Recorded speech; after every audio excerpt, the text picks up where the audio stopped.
Boa tarde a todos, sejam bem-vindos. Nesta tarde de hoje vai ser bem interessante, né? O assunto sobre música. Boa tarde a todos, eu sou o Maestro Vitor, trabalho com diversos corais aqui na Arquidiocese do Rio de Janeiro e atualmente sou coordenador da Pastoral da Música da nossa diocese.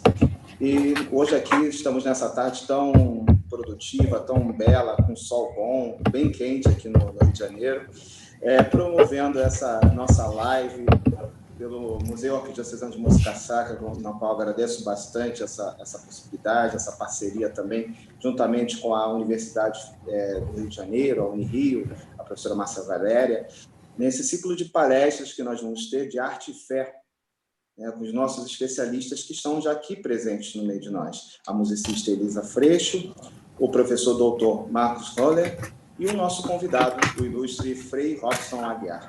Todos bem-vindos ao nosso encontro, que certamente vai ser muito produtivo. Saúdo também todos que nos assistem pela internet. Digo já antecipadamente que, infelizmente, eu não vou conseguir ficar integralmente no nosso encontro, por motivo de trabalho que surgiu agora recentemente, e infelizmente vou ter que me ausentar, mas certamente eu vou aproveitar o máximo de tempo possível, porque essas partilhas, essas experiências vão ser maravilhosas, vão ser bastante interessantes para o nosso crescimento, para o nosso conhecimento. O coordenador, Padre Robson Aguiar, coordenador de música e liturgia do Colégio Internacional dos Frades Capuchinhos. Padre Robson, por favor. Mais uma vez, obrigado pelo convite. Para mim é uma alegria estar aqui hoje participando desta live. Bom, começo a dizer que eu não sou um grande estudioso desse assunto, mas o conhecimento que eu tenho, eu partilho com vocês e estou aqui também para aprender também tantas coisas novas. Bom, Frei Robson, apresentar um pouco, né, por que me convidaram para estar aqui hoje. Porque, assim como, juntamente com religioso, como eu sou, eu trabalhei por um tempo, 4 anos, 4, 5 anos, com música colonial mineira, né, com a música feita em Minas Gerais nesse período colonial, e cantei com a Orquestra Minas Barroca num período grande, já junto com o meu período de estudo na Universidade do Estado de Minas Gerais, e ali eu basicamente conheci muita coisa desse período musical do Brasil, interpretei muita coisa também, que jamais eu pensei em interpretar. Uma das coisas, além da música sacra mineira, eu tive a oportunidade de fazer, depois, digamos, de 200 anos, que essa obra foi apresentada no Teatro Casa de Ópera de Ouro Preto, a ópera A Vingança da Cigana, que é uma ópera luso-brasileira, digamos assim, e fazer essa ópera ali foi realmente uma experiência muito, muito enriquecedora para a minha caminhada musical, porque, de fato, uma experiência de interpretar uma ópera feita há tanto tempo e com esse privilégio também de ser apresentada em Ouro Preto nesse período, realmente foi uma experiência fantástica. Bom, eu vou tentar, eu fiz alguns tópicos para apresentar e vou começar um pouco falando do barroco geral, digamos assim, para que a gente tenha um pouco de possamos... Deixa eu abrir aqui. Ok. Para a gente situar um pouco do barroco, né? Alguns tópicos do barroco. É uma linguagem dramática, né? Tem essa característica de uma linguagem dramática, um pouco do racionalismo, né? Entra um pouco aí de vários níveis da arte, da arquitetura, da música, o exagero e o rebuscamento, o uso de figuras de linguagem, a união do religioso e do profano, nós podemos ver isso muito presente, sobretudo na música mineira, a união do religioso, a arte dualista, os jogos de contrários e a valorização dos detalhes, né? Antes de entrar um pouquinho na música de Minas, falar um pouquinho da música no Brasil, né? Como o Marcos falou, é uma música ligada à igreja, ligada à catequese, tinha essa função num primeiro momento, e pegando já nesse início de Brasil, nós temos alguns relatos dos primeiros mestres de capela. Eu falo dos mestres de capela porque meu trabalho aqui, onde eu estou, é um pouco assim. Não se utiliza esse termo hoje, mestre de capela, mas basicamente o que eu faço aqui no Colégio Internacional em Roma é um pouco esse trabalho. Então, um dos primeiros relatos de mestres de capela no Brasil, nós temos em 1559, um pouco esse período, que é na Sé de Salvador, que é Francisco de Vaca. Esse mestre de capela trabalhou ali por muito tempo e teve um grande papel de trabalhar a música nesse início do Brasil colônia. Um outro muito importante que a gente ressalta sempre é Álvares Pinto, que era mestre de capela em Recife, em São Pedro dos Clérigos.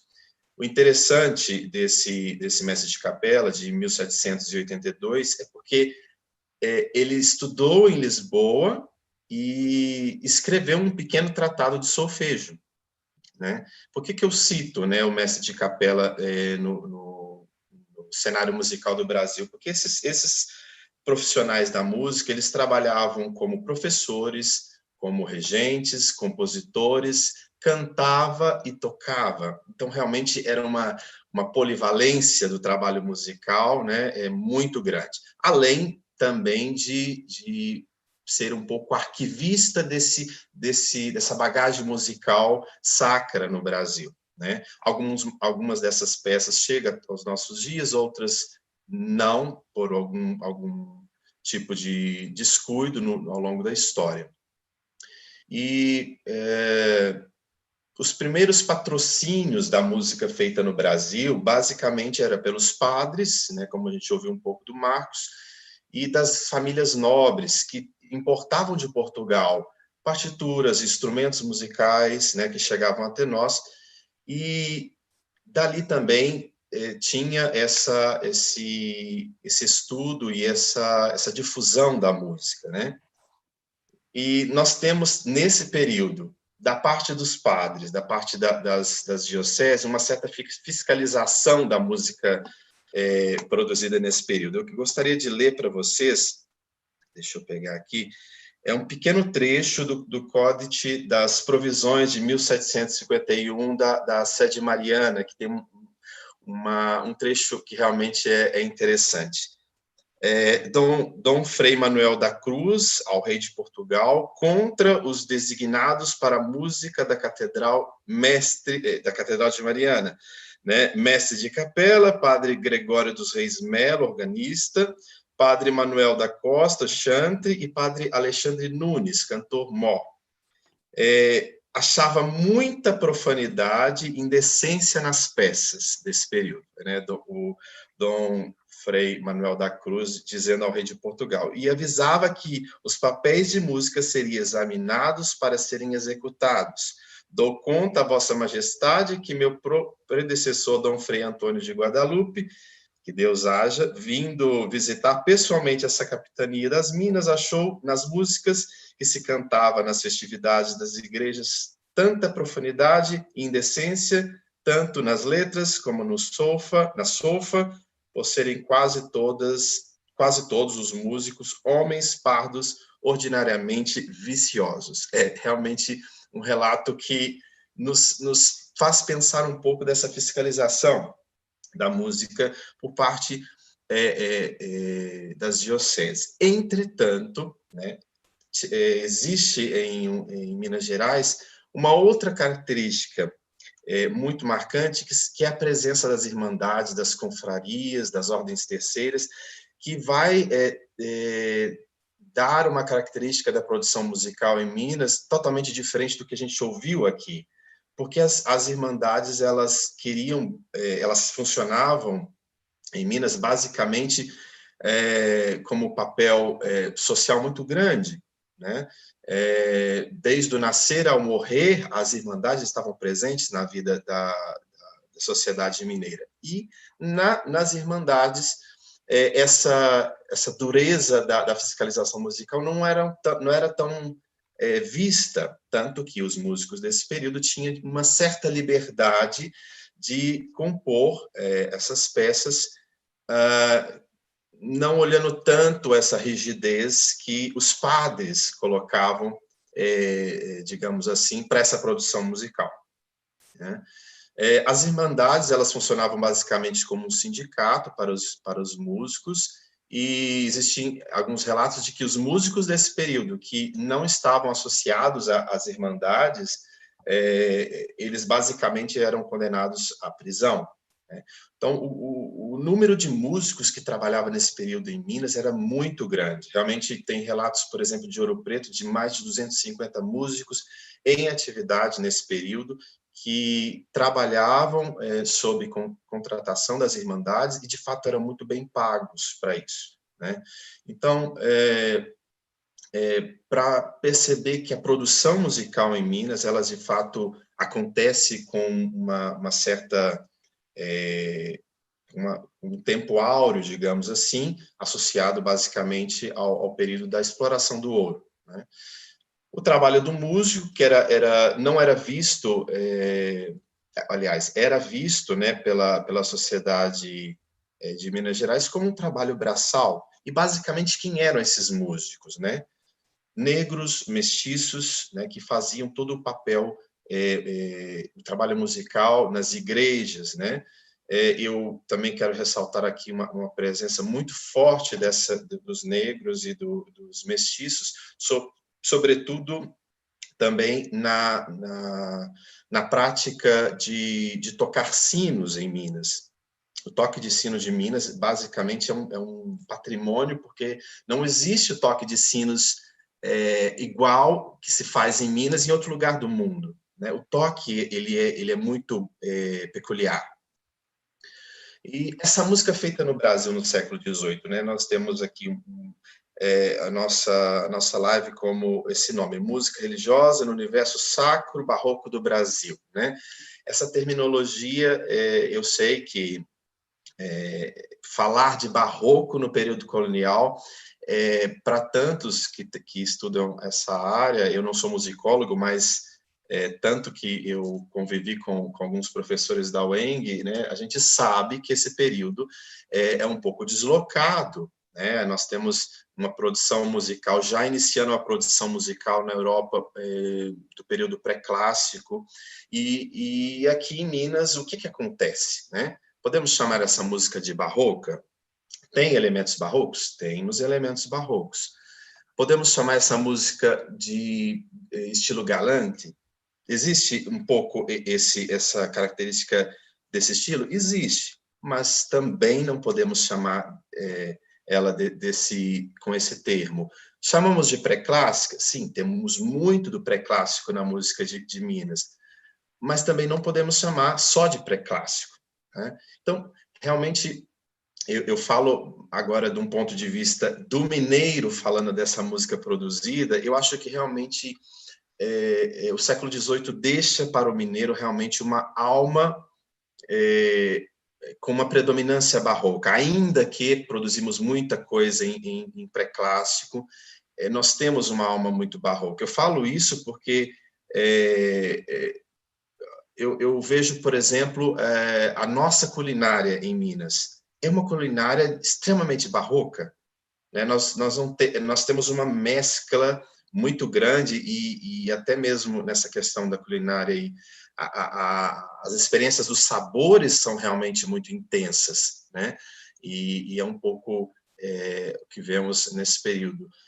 Então, eu posso dizer que Minas tem um modus vivendi próprio na produção musical, né? É como um vácuo temporal, né? E ali a produção musical de Minas, ela diz, né, do mineiro, porque o que um compositor nesse período, ele é uma pessoa social, ele é um cidadão que vive numa sociedade. Então, o homem do século XVIII em Minas, podemos dizer que ele pensa barrocamente, ele faz arte barrocamente, ainda que uma arte com uma certa mescla, né? E se formos pegar as nossas manifestações religiosas desse período, que ainda perdura pelos nossos dias, é uma espiritualidade do júbilo, né? As nossas procissões ainda têm muito essa força, né, da arte do século XVIII. E podemos ver, por exemplo, nas cidades históricas, né, os tapetes, a tradição dos tapetes, as procissões, toda, por exemplo, a Semana Santa, ela tem ali uma bagagem alegórica do barroco muito forte, né? É uma religiosidade que usa muito do cênico, né, para dizer a religiosidade, né? Eu coloquei, por exemplo, aqui a figura da Verônica, né? O canto da Verônica, eu não sei, pelo menos por onde eu passei em Minas, basicamente era uma disputa por quem vai fazer o canto da Verônica na Semana Santa, porque é de fato um canto expressivo e que representa um solo muito importante, digamos assim, dentro da Semana Santa, né? É uma expressividade, uma comunicação do texto muito expressivo, né? E outra composição muito presente, muito marcante nesse período, né, do século XVIII, são os solos ao pregador, né? Por exemplo, Lobo de Mesquita, aliás, Lobo de Mesquita não. Deixa eu pegar aqui para falar para vocês o nome.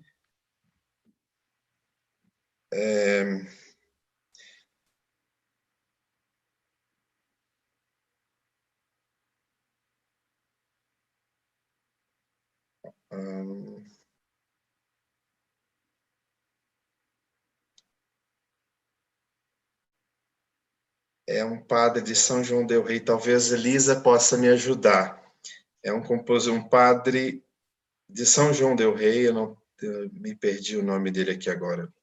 Enfim, para dizer que a composição do solo ao pregador é muito presente nesse período e tem muito essa importância da figura do pregador, né? O pregador, quando chega na cidade, nesse período, é como uma pessoa muito importante que traz as verdades para a sociedade desse período, comunica as verdades. E o que era o solo ao pregador? Basicamente, acompanhava a fala do pregador, né? Era quase que uma introdução à fala do pregador, né? E é muito comum a composição desse período, né, desse tipo de composição. É muito expressiva, realça os afetos, realça, por exemplo, o sensorial das pessoas. As nossas liturgias, juntamente com a música, trabalham muito com o sensorial, né? O sonoro, o olfato com o incenso, o visual, e tem essa predominância do barroco dentro das composições. Aqui nós vemos um início de uma partitura, um solo ao pregador, que é um solo de baixo, possivelmente de Lobo de Mesquita. É um manuscrito, uma cópia de um manuscrito, possivelmente de Lobo de Mesquita. A produção musical no século XVIII em Portugal, de fato, é uma efervescência que chega a Minas, né? Então, no período de Dom João V, nós temos um reinado glorioso que Dom João V traz para Portugal muita presença dos músicos italianos E com a criação do Patriarcado de Lisboa, nós temos aí também o Seminário Patriarcal, né, como uma formação musical muito intensa em Portugal, onde nós vamos ter a presença de grandes nomes como Domenico Scarlatti, como músico na corte portuguesa, e que vai influenciar também a produção musical nesse período, né? Ali nós temos talvez um pouco dessa mescla de produção, da produção musical do barroco, um pouco da renascença, um pouco do pré-clássico que chega a Minas, né? As partituras, como eu havia dito, que chegava a Minas nesse período, nós temos a presença, por exemplo, de partituras de Pergolesi, partituras de grandes nomes da música europeia que chegava a Minas nesse período e que influenciava os compositores nesse período, né? Os compositores nesse período buscavam um pouco dessas fontes que chegavam de Portugal. Bom, não vou falar um pouco dessa parte, eu gostaria de passar para a parte um pouco da parte das partituras, digamos assim.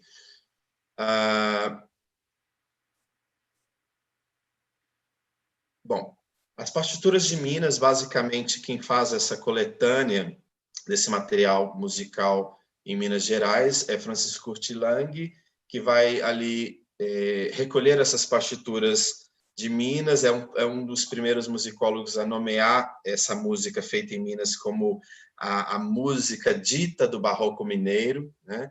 E ele diz que os compositores desse período, eles realmente conheciam esses estilos que chegava a Minas Gerais, conhecia muito bem a liturgia, conhecia muito bem o latim, mas também colocavam um pouco daquilo que conheciam, da cultura própria, digamos assim, que era vivenciada aqui no Brasil. A presença da cultura afro, que tinha muita presença nas cidades históricas, era também colocado ali dentro das composições. A parte rítmica, podemos dizer assim, e essa leitura da música que chegava de Portugal em Minas era uma leitura totalmente particular, porque era feita a partir de mestiços que produziam música em Minas. Então, de fato, não era o barroco que se conhecia na Europa, tinha suas características próprias.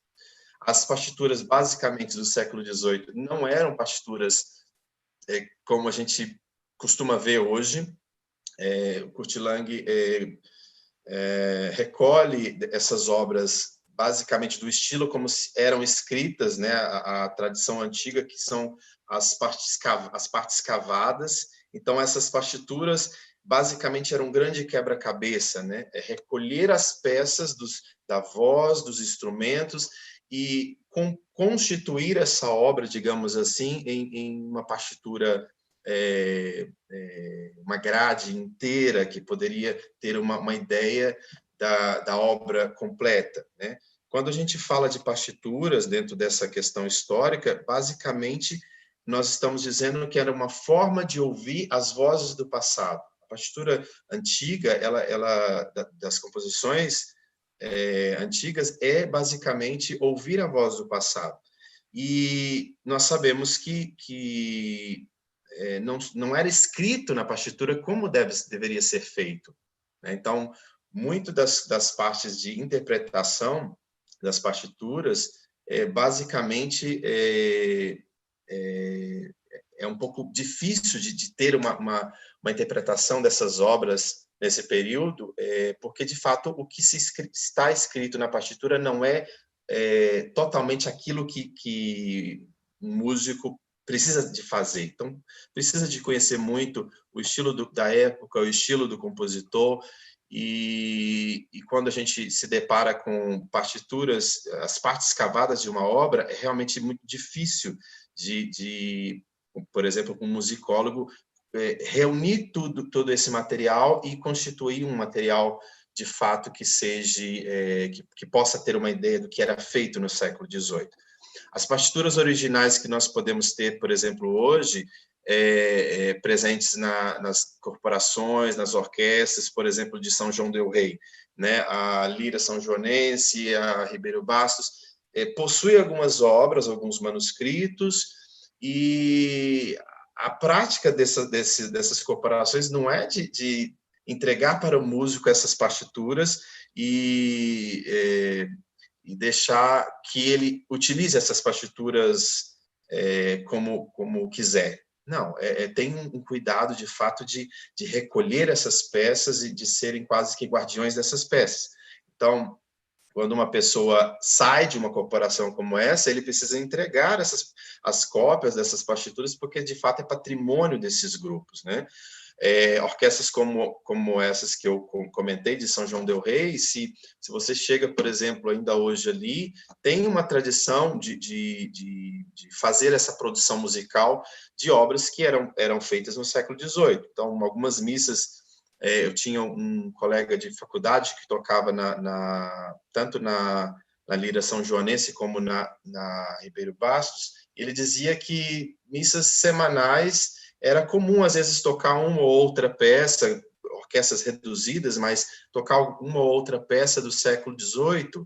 Então, de fato, são raridades no Brasil ouvir peças desse tipo em missas nos nossos dias. E, de fato, essas corporações funcionam como verdadeiros guardiães desse material de partituras nos dias de hoje. Veja algumas obras, algumas partes de obras. Notem que, de fato, são partes de cada instrumento, de cada voz. Então, basicamente, eu não sei, talvez os compositores dessa época preferiam escrever assim e não uma grade, talvez até mesmo como um certo cuidado para não ser roubadas essas obras que eram compostas. Afinal, música nesse período era uma concorrência, e como músico era bem pago nesse período. Então, uma obra que se você tem, por exemplo, uma grade completa, é muito mais fácil de obter essa obra do que quando você tem as partes cavadas de uma peça. Então, Kurt Lang faz essa coletânea dessas peças do Barroco, de Minas, do período colonial, e reescreve, digamos, né, compila essas peças de uma forma que nós podemos reinterpretar nos nossos dias. Ali temos o Teste, uma das peças que tem o autógrafo de Lobo de Mesquita, uma peça rara. As peças que têm esse autógrafo, né, tem o autógrafo do autor, são raras. E não vou falar um pouco de Lobo de Mesquita, nem dos compositores, eu vou passar um pouco para a parte das vozes, né? Em geral, nas obras sacras coloniais, sobretudo em Minas, o solo tem sua parte inserida no coro. O que isso significa? Significa que os conjuntos de vozes, os coros que cantavam, eles não eram coros grandes. Basicamente, se tinha duas vozes do soprano, um contralto, um tenor, um baixo, e basicamente era isso, né? Vozes masculinas que se cantava, que interpretava as obras, e para as partes de soprano, basicamente duas crianças que faziam a parte de soprano, né? A tessitura vocal nesse período é uma tessitura, em geral, central, não é uma tessitura muito longa, aos extremos graves e agudos. Então, nós temos uma tessitura muito central, é agradável de se cantar, não tem tantos extremos. É muito comum a gente ver o primeiro violino dobrando as vozes, tem muito esse dobramento do primeiro violino, e em algumas partes esse diálogo, né, do primeiro violino com as vozes. As áreas sacras são mais contidas na parte de ornamentação, em geral, para contrastar um pouco com as óperas, com a música orquestral, digamos assim, de concerto. As obras sacras, elas têm uma ornamentação pelo menos no que diz respeito à parte vocal, um pouco comedida, né? Existem as ornamentações, mas um pouco comedida. Neste período se tinha uma atenção grande às cadências realizadas pelo coro. Em geral, nunca se fazia cadências sobre as vogais U e I, talvez por uma questão vocal, digamos, né? O nosso material vocal, talvez, desse período, não tenha, talvez, tanta virtuosidade, digamos assim, na parte vocal, né? É um pouco difícil falar sobre isso, mas levando em consideração que o português ele estava ainda num processo de consolidação, e aí a gente lembra um pouquinho, por exemplo, depois de 1755, nós citamos aqui Marquês de Pombal. Depois desse período que teve o terremoto em Lisboa, Pombal ele abole totalmente o uso do tupi no Brasil.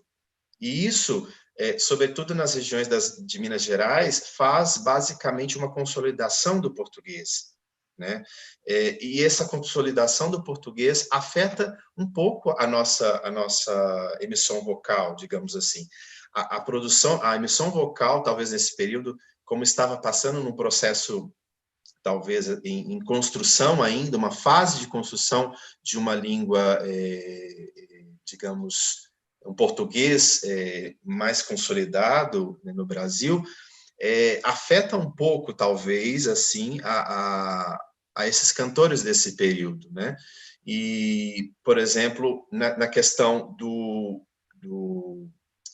andamento, né, das peças, não era um andamento tão corrido, digamos assim, como a gente vê em algumas interpretações da música desse período. Era um andamento talvez um pouco mais moderado, né?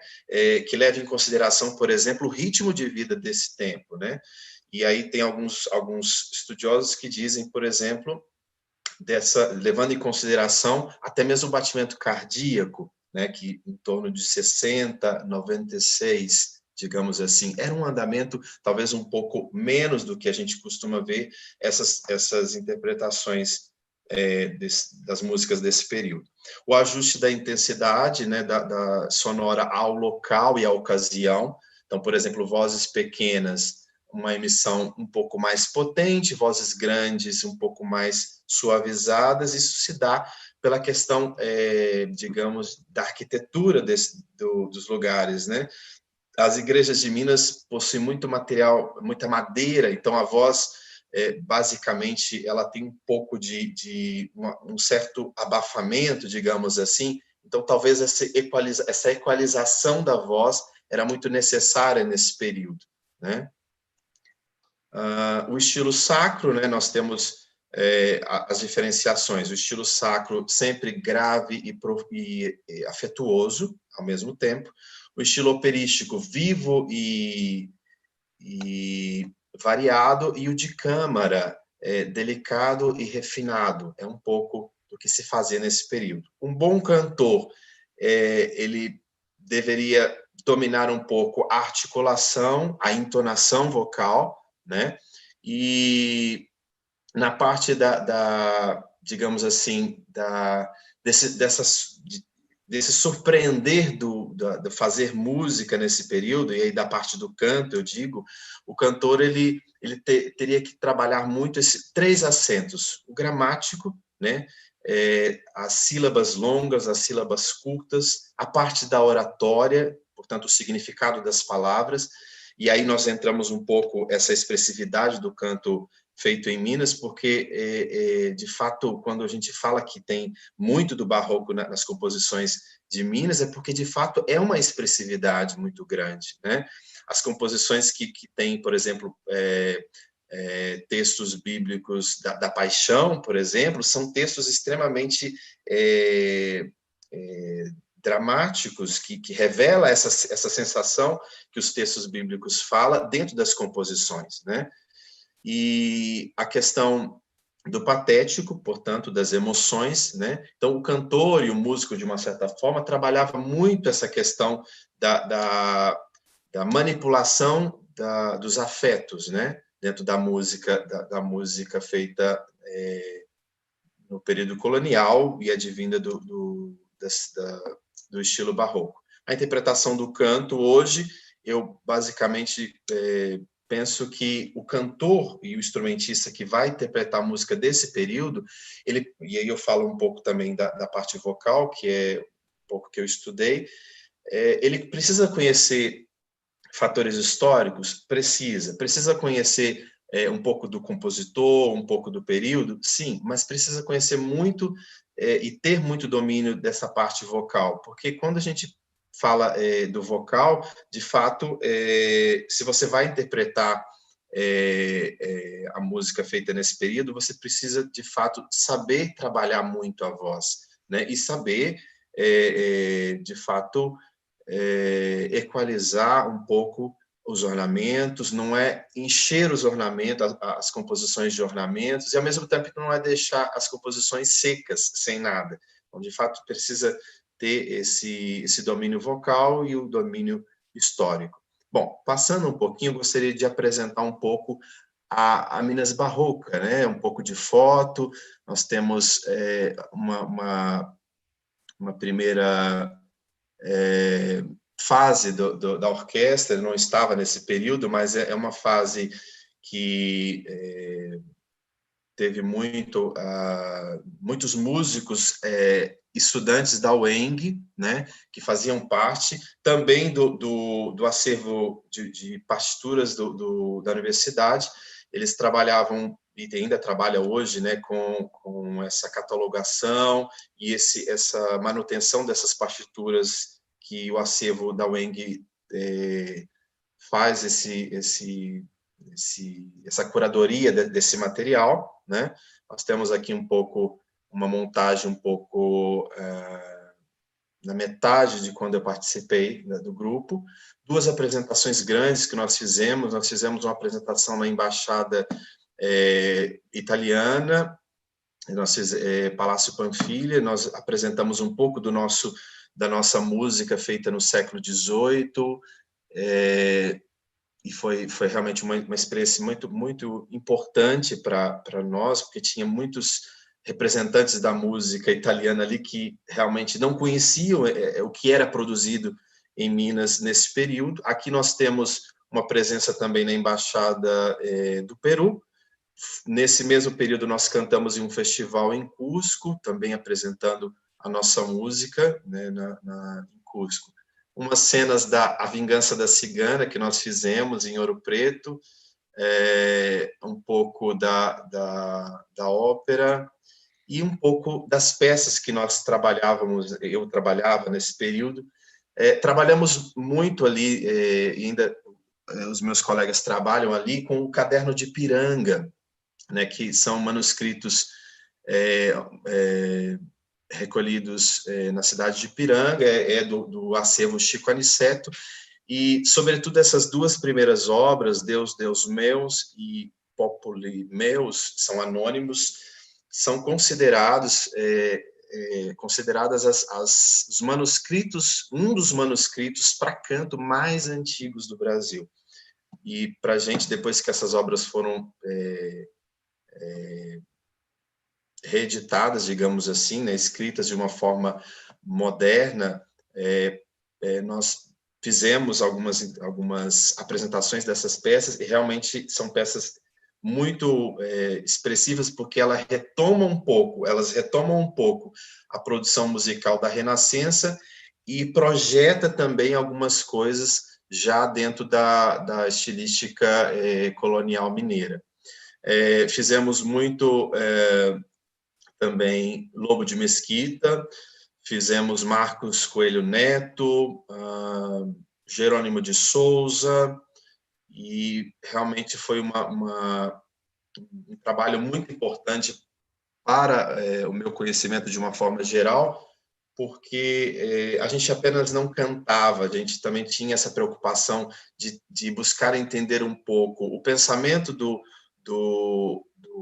mineiro do século XVIII, como era cantar as peças compostas no século XVIII em Minas, entender um pouco do compositor, entender um pouco também, até mesmo, a gente cantava, por exemplo, sempre em afinação 415, e buscar entender um pouco também dessa interpretação da música feita no Brasil nesse período. Para a gente era, de fato, uma experiência muito marcante. Bom, era um pouco do que eu queria comunicar para vocês, e obrigado pela oportunidade. Muito obrigada, Frei Robson. Foi um complemento incrível, dialogando com o que os palestrantes também apresentaram.